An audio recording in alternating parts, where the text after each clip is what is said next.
సచ్చిలురాలని నేను నా జీవితం మీకు అంకితం చేసేస్తాను, నిలబడండి, పార్టీ పెట్టవాలంటే ఆమె సీఎం అవుతానన్నా నేను.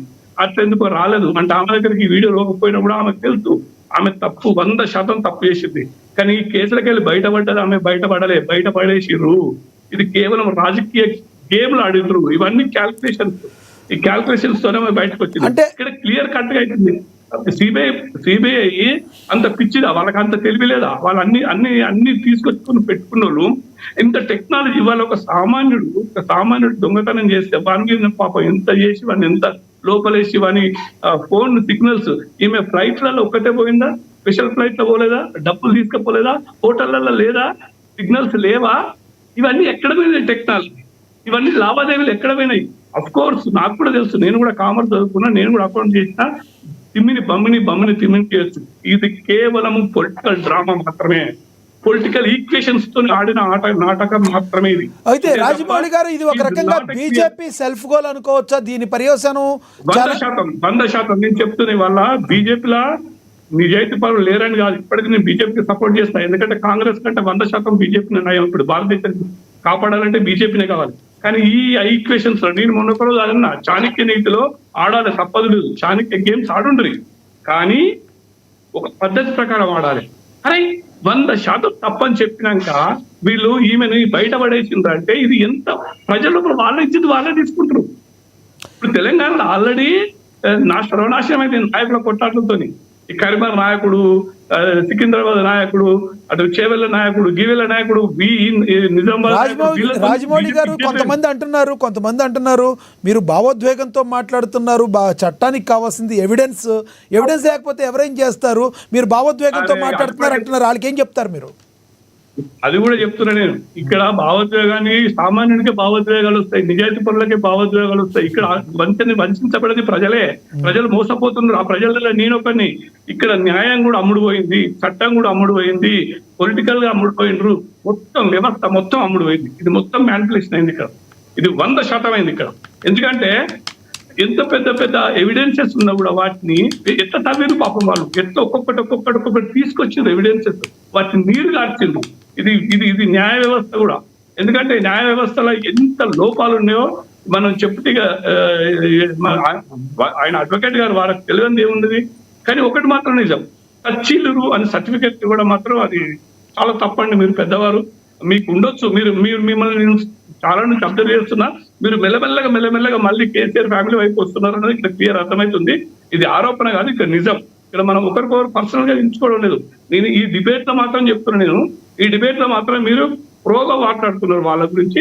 అది మీరు మీ మీద ప్రజలకు చూసే ప్రేక్షకులకు కూడా కొంచెం అభిమానం తగ్గుతుంది. అట్లాంటి స్టేట్మెంట్స్ ఇవ్వడం మంచి. రాజమౌళి గారు మీరు మాట్లాడాక యాక్చువల్ గా రామ్మోహన్ గారికి శివలాల్ గారికి ఇవ్వాలి, కానీ మీరు చేసిన అభియోగం వల్ల ఒక్కసారి రామ్మోహన్ గారితో, బండారు రామ్మోహన్ గారితో మాట్లాడించాల్సి వస్తుంది. శివలాల్ గారు అండ్ రామ్మోహన్ గారు దయచేసి వెయిట్ చేయండి. బండారు రామ్మోహన్ గారు మాట్లాడాక మీరు మాట్లాడిద్దరు. కానీ ఎస్ రామ్మోహన్ గారు, మీరు రాజమౌళి గారు మాట్లాడిన మాటలను ఎలా చూస్తారు?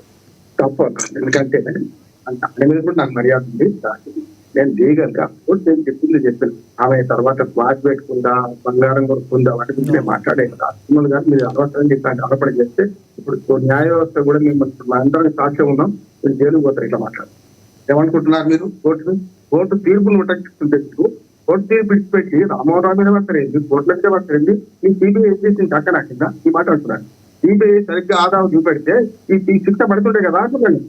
సిబిఐ సరిగ్గా ఆదాయం చూడటం, సిబిఐ సరిగ్గా పనిచేయకపోతే వాడి చేస్తారా లేకుంటే కోర్టు తీసుకోవాలి. మీరు ఆడలేక మధ్యలో కూడా అంటున్నారు. మీరు నిశ్చయిత కూడా రాకండి. ఇప్పటి మీరు ఒక బీజేపీ పార్టీ బ్యాన్ చేసుకొని రండి. మేము రావాలంట. కాంగ్రెస్ తీసినా, బీజేపీ తీసినా, బీఆర్ఎస్ తీసినా, కాంగ్రెస్ కూడా తీసినా మీకు ఆ దమ్ము లేదు కదా. ఏం మాట్లాడుతున్నారు మీరు? నా పేరు తీయడానికి అర్హత లేదంటున్నాను. ఏం న్యాయ వ్యవస్థ మీద మజాక్ అనిపిస్తున్నారు మీరేమన్నా? మన డిబేట్ లో న్యాయ వ్యవస్థ రావాల్సిన వంద తీసుకొని బీజేపీ దొరికిందని అంటే రేపు జడ్జి గురించి మేము ఏం మాట్లాడుతున్నాం? తప్పు కదా. నేను న్యాయవాదిగా నేను ఖండిస్తున్నాం. నిన్ననే సుప్రీంకోర్టు తిట్టింది దుర్మార్గంగా పుస్తకాలలో ఎన్సీఆర్టీ పుస్తకాలలో పెడితే ప్రభుత్వం తప్పు కాదే వాడు కూడా పెట్టిందన్నాం. రామ్మోహన్ గారు ఇక్కడ ఒకటి మీరు గమనించాలి. రామ్మోహన్ గారు ఒక్క నిమిషం రామ్మోహన్ గారు తప్పు కదా. నేను లీగల్ గా మీరే క్లీన్ చిట్ రాజమౌళి మీరు మాట్లాడండి. ఏమంటే కోర్టు క్లీన్ చిట్ ఇచ్చి చెప్పిన నేను ఇస్తున్నాను క్లీన్ చిట్. కోర్టు ఏమని మీరు కవిత గురించి మీకు చిత్రంతో మీరు ఆ పేరు చూసుకోండి. కవితతో నాకేం సంబంధం అండి? మీరు కేజ్రీవాల్ తో సహా ఇంతమంది 23 మందిని బాగా చేసింది కోర్టు తీర్పులు గౌరవించాలి అంటున్నా కానీ నేను కవిత ఎందుకు నాకు చెప్పండి. ఏం మాట్లాడుతున్నారు? మళ్ళొకసారి తెలుసుకోండి. మీరు మాట్లాడింది మళ్ళొకసారి తెలుసుకోండి. రామ్మోహన్ గారు, బండారు రామ్మోహన్ గారు ఒక్కటి మీరు గమనించాలి. రామ్మోహన్ గారు, చట్టం గురించి కానీ కోర్టు గురించి కానీ ఇప్పుడు మాట్లాడిన విషయంలో రాజమౌళి గారు నెగిటివ్ గా ఒక్క కమెంట్ కూడా చేయలేదు. కేవలం బీజేపీ పార్టీని తిట్టారు ఆయన. తిట్టింది కదా, నేను మన బీఆర్ఎస్ పార్టీ గా మాట్లాడుతూ ఎట్లా అంటాడు ఆయన? ఏం మాట్లాడి తప్పు కదా? నేను బీఆర్ఎస్ మీ అడ్వకేట్ అని మీ అడ్వకేట్ తెలివి చూపిస్తున్నారు. మీ అడ్వకేట్ తెలివి చూపించండి, నో ప్రాబ్లం. నేను చట్టాన్ని తప్పు పట్టలే. వినండి, మీరు ఆగండి, నేను చెప్పేది వినండి, మీరు చెప్పేది వినండి. నేను కోర్టును తిట్టలే. ఫర్ యువర్ కైండ్ ఇన్ఫర్మేషన్ నేను కోర్టును తప్పు పట్టలే. నేను కోర్టును తప్పు పట్టలేదు. మీరెవరు చెప్పేది? మీరు రాకండి. మీరెవరు నాకు చెప్పేది? మీరు రాకండి. మీరెవరు నాకు చెప్పేది? మీరే చెప్పేది నాకు. మీరేంది నాకు చెప్పేది? మీరేంది నాకు చెప్పేది?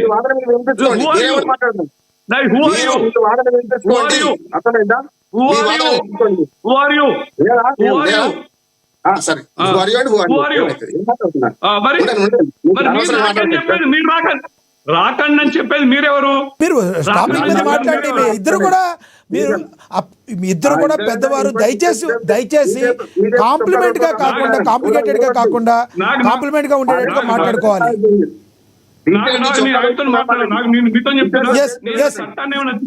తిట్టలేదు, అదే మాట చెప్పాను. కానీ మీరు వ్యక్తిగతంగా రామ్మోహన్ గారిని అనేటప్పటికీ ఆయన రియాక్ట్ అయ్యారు.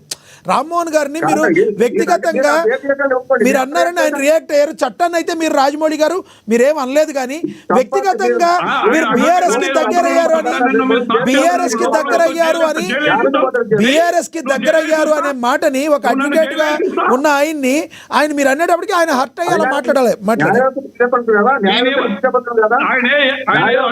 తెలియజేస్తున్నాడు, నన్ను అడ్వకేట్ తెలియజేస్తున్నాడు. జైలేస్తావు? ఏ చూద్దాం, చెప్పండి అనవసరంగా. మరి రైట్